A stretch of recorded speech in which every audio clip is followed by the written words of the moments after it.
사랑하는 주님의 자녀 여러분, 오늘 이 시간 고난 중에도 주님의 위로를 갈망하며 이 자리에 오신 여러분을 축복합니다. 지금 이 순간 혹시 마음 한켠이 아프고 지쳐 있지는 않으신가요? 말로 다 설명할 수 없는 아픔, 왜 나만 이런 길을 걷게 되었는지 묻고 싶은 상황 속에서 우리는 종종 믿음의 눈조차 감겨버릴 때가 있습니다. 하지만 오늘 이 말씀을 통해 하나님이 어떤 분이신지, 고난이 어떤 의미를 가지는지, 그리고 이 고난을 이겨낼 수 있는 참된 능력과 위로가 어디에서부터 오는지를 함께 나누고 싶습니다. 그 고난은 끝이 아니라 시작입니다. 고난은 우리 인생에 갑작스레 들이닥치는 낯선 손님 같습니다. 아무런 준비 없이 찾아오고 때로는 모든 것을 앗아가는 것처럼 느껴집니다. 그러나 성경은 말합니다. 로마서 8장 18절 생각하건대 현재의 고난은 장차 우리에게 나타날 영광과 비교할 수 없도다. 하나님께서는 우리를 괴롭히려 고난을 주시는 분이 아닙니다. 고난은 하나님의 연단이며 더 깊은 자리로 우리를 이끄시는 초대장입니다. 지금의 눈물은 장차 누릴 영광의 서문이라는 사실을 기억하세요. 묵상 질문. 나는 지금 어떤 고난의 자리에서 머물고 있나요? 이 고난 속에서 하나님께 어떤 질문을 드리고 있나요? 그 질문에 하나님이 어떻게 대답하실지 상상해 본 적이 있나요? 그 간증. 말기 가남에서 피어난 평안의 찬양. 김은정 권사님은 어느 날 말기 가남 진단을 받습니다. 처음엔 죽음을 두려워했고 어린 세 자녀를 생각하며 밤마다 울었습니다. 하지만 그녀는 시편 말씀을 붙잡았습니다. 시편 23편 4절. 내가 사망의 음침한 골짜기를 다닐지라도 해를 두려워하지 않을 것은 주께서 나와 함께 하심이라. 그녀는 병상 위에서 찬양을 멈추지 않았고 주변 사람들은 그 평안한 얼굴에서 하나님을 보았습니다.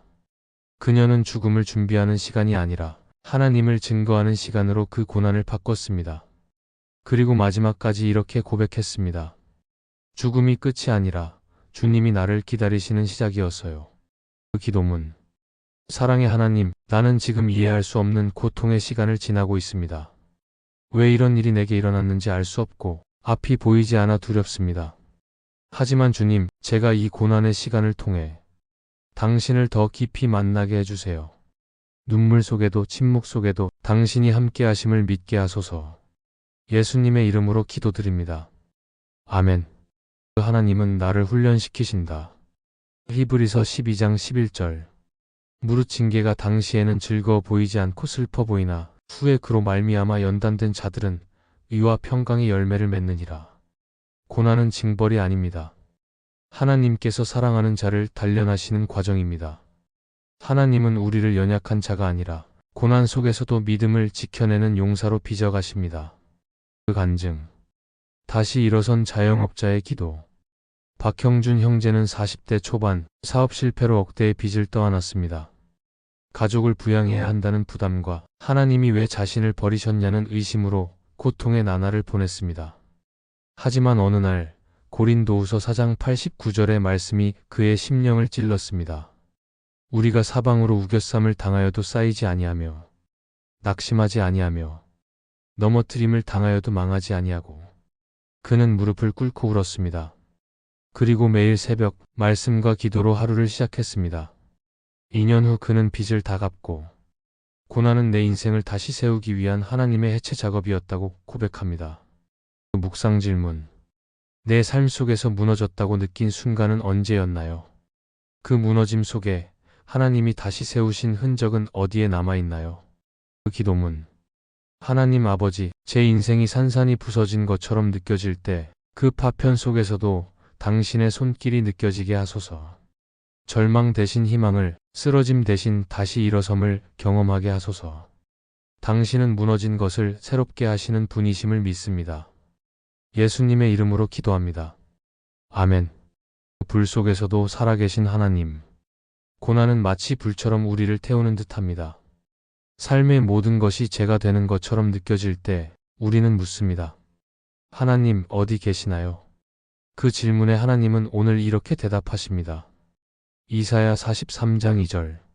내가 물 가운데로 지날 때에 내가 너와 함께 할 것이라. 강을 건널 때에 물이 너를 침몰하지 못할 것이며 불 가운데로 행할 때에도 타지 아니할 것이요 불꽃이 너를 사르지도 못하리니. 하나님은 불을 막아주시는 분이기도 하지만 때로는 불 속에 함께 들어가시는 분이십니다. 그 간증. 아이를 잃고도 찬양을 멈추지 않은 엄마. 박은혜 집사님은 5살 아들을 백혈병으로 먼저 떠나보내야 했습니다.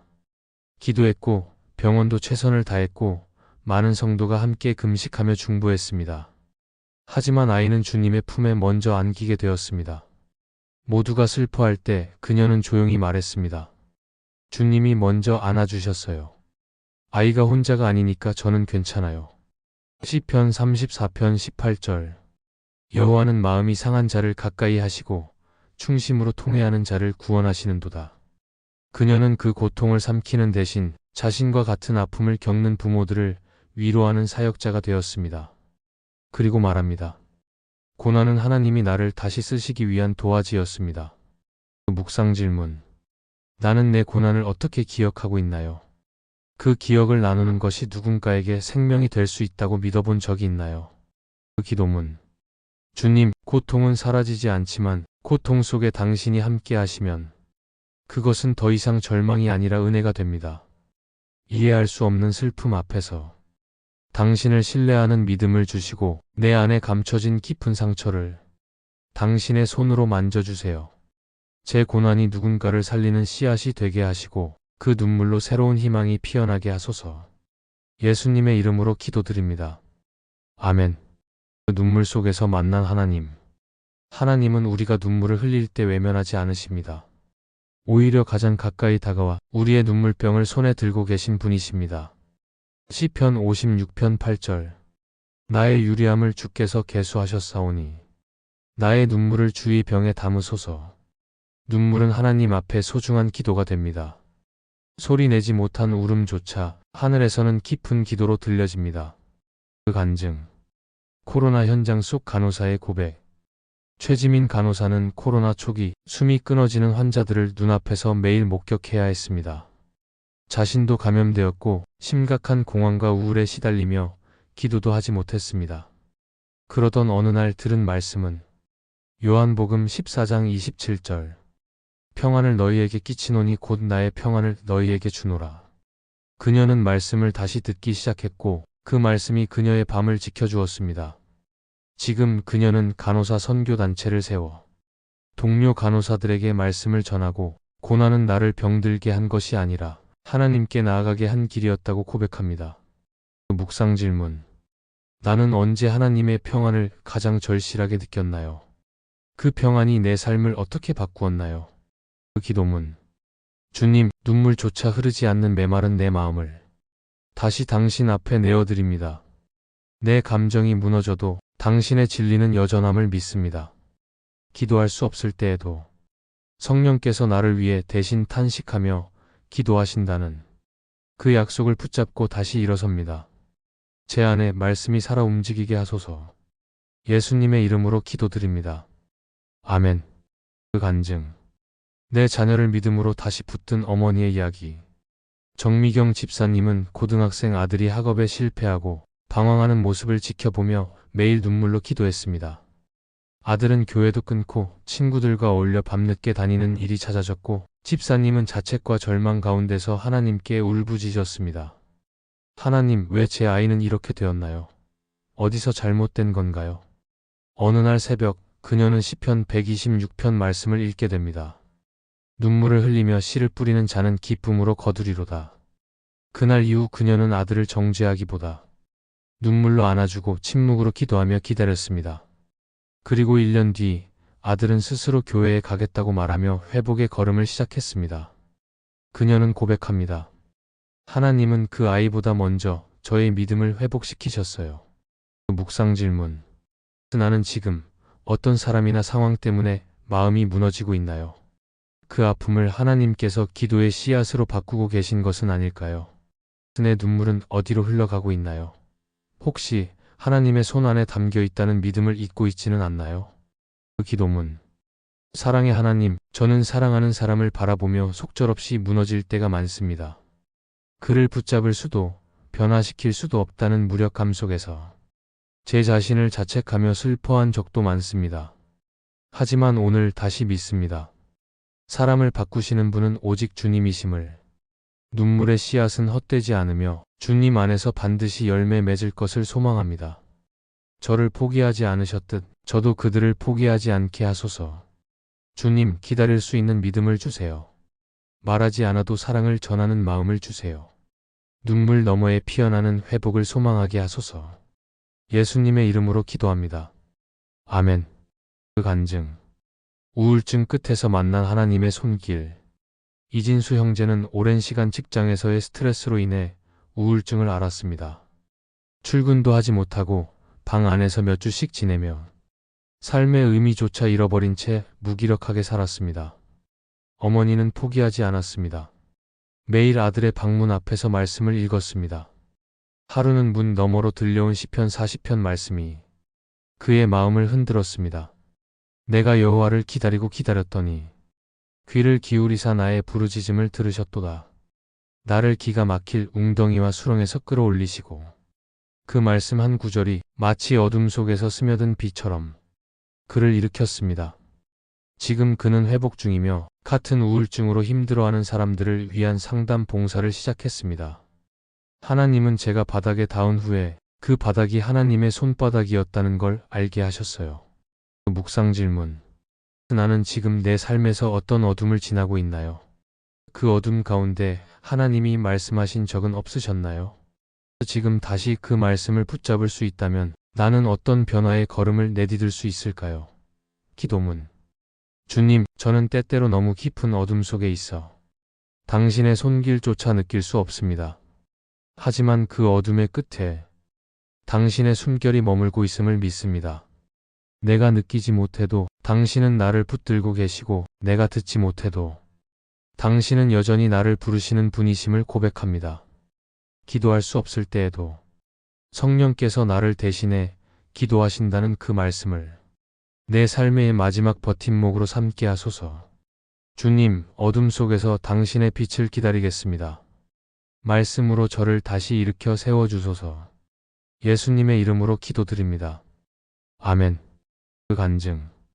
하나님의 시간은 결코 늦지 않았습니다. 김정호 장로는 50대 중반 안정된 직장을 그만두게 되었습니다. 갑작스러운 구조조정으로 인해 생계가 무너지고 자녀들의 학비와 집 대출이 눈덩이처럼 불어났습니다. 하나님, 너무 늦은 것 아닙니까? 이 나이에 어디서부터 시작해야 하나요? 밤마다 기도했지만 응답은 없었고 주변의 시선조차 무거운 짐이 되었습니다. 하지만 어느 날 새벽 그가 묵상하던 말씀은 바로 이 구절이었습니다. 하박국 2장 3절. 이 묵시는 정한 때가 있나니 비록 더딜지라도 기다리라. 지체되지 않고 반드시 응하리라. 그 말씀은 무너진 그의 마음에 다시 불을 지폈습니다. 그는 전공을 살려 소규모 온라인 강의를 시작했고 하나님의 은혜로 수강생이 점차 늘어났습니다. 지금은 은퇴 이후에도 수익을 나누며 후배들을 양육하는 사역자가 되었습니다. 하나님의 시간은 인간의 시계보다 결코 늦지 않았습니다. 고난은 기다림의 훈련이었습니다. 그 간증. 이혼의 아픔, 그러나 새로운 가정을 세우신 주님. 이은의 자매는 30대 초반 남편의 외도로 인해 이혼을 겪었습니다. 믿음으로 결혼했지만 그 끝은 상처뿐이었습니다. 혼자 남겨진 그녀는 교회조차 멀리하며 자신의 인생을 한탄하며 말했습니다. 내가 무엇을 잘못했기에 이렇게 되었을까? 그러던 중 친구의 초대로 참석한 말씀 묵상 세미나에서 강사가 낭독한 구절이 마음에 깊이 꽂혔습니다. 이사야 54장 10절. 산들이 떠나며 언덕들은 옮겨질지라도 나의 사랑은 너에게서 떠나지 아니하며 나의 화평의 언약은 흔들리지 아니하리라. 그날 이후 그녀는 말씀을 붙잡고 다시 교회로 돌아갔습니다. 자신을 정죄하지 않고 안아주시는 하나님의 품 안에서 치유를 경험했고 이후 같은 아픔을 가진 여성들과 함께 회복의 모임을 시작하게 되었습니다. 고난은 끝이 아니라 새 삶의 시작이었습니다. 하나님은 폐허 위에 새로운 가정을 지으셨습니다. 묵상 질문. 지금 내 삶에서 가장 오랫동안 기도해왔던 문제는 무엇인가요? 그 기다림의 시간 동안 하나님은 나에게 어떤 성품을 가르치셨나요? 회복되기 어렵다고 느꼈던 상처가 치유된 순간이 있나요? 그것은 어떤 말씀이 내 마음에 들어왔을 때였나요? 하나님이 침묵하시는 것처럼 느껴질 때 나는 무엇을 선택하나요? 낙심인가요? 아니면 믿음의 고백인가요?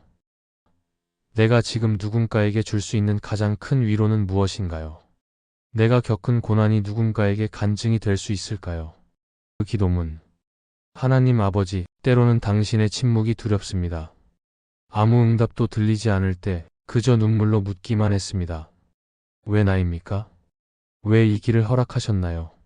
왜 응답하지 않으시나요? 하지만 지금은 압니다. 그 침묵 속에도 당신은 말씀하고 계셨다는 것을, 고난은 하나님의 부재가 아니라 더 깊은 임재임을 믿습니다. 주님, 제 마음이 너무 무너질 때 다시 말씀으로 붙들어 주세요. 내가 도망치고 싶을 때 말씀이 내 발의 등불이 되어 주시고, 내가 주저앉고 싶을 때 말씀이 내 안에 살아 역사하시게 하소서. 사람의 말보다 당신의 말씀이 나를 일으키게 하소서. 주님, 제 삶이 바닥에서 만난 당신을 이제는 누군가에게 전하게 해주세요. 저의 고난이 누군가에게 위로가 되고 소망이 되고 다시 살아가는 용기가 되게 해주세요. 예수 그리스도의 이름으로 기도드립니다. 아멘. 사랑하는 여러분, 고난은 무섭고 두렵고 버겁습니다. 하지만 그 안에 하나님의 계획, 위로, 회복, 그리고 미래의 간증이 담겨 있다는 사실을 잊지 마십시오. 하나님은 당신을 포기하지 않으셨습니다. 당신은 지금도 하나님의 사랑받는 자녀입니다. 그리고 하나님은 말씀하십니다. 이사야 41장 10절. 두려워하지 말라, 내가 너와 함께 함이라. 놀라지 말라, 나는 내 하나님이 됨이라. 내가 너를 굳세게 하리라. 참으로 너를 도와주리라. 참으로 나의 의로운 오른손으로 너를 붙들리라. 사랑하는 여러분, 이 시간 함께 해주신 여러분께 감사드립니다. 고난의 의미를 이해하고 이겨내는 힘은 우리의 노력만으로는 불가능합니다. 그러나 하나님은 우리가 이겨낼 수 있도록 말씀과 기도 그리고 사람들을 통해 끊임없이 도우십니다. 오늘 들은 말씀과 간증, 기도가 여러분의 영혼에 새 숨결을 불어넣기를 소망합니다. 하나님은 지금도 말씀하십니다. 내가 너를 절대 떠나지 않겠다. 다음 영상에서도 여러분의 삶을 어루만지는 말씀의 은혜가 함께하길 기도합니다. 평안한 밤 되세요. 샬롬.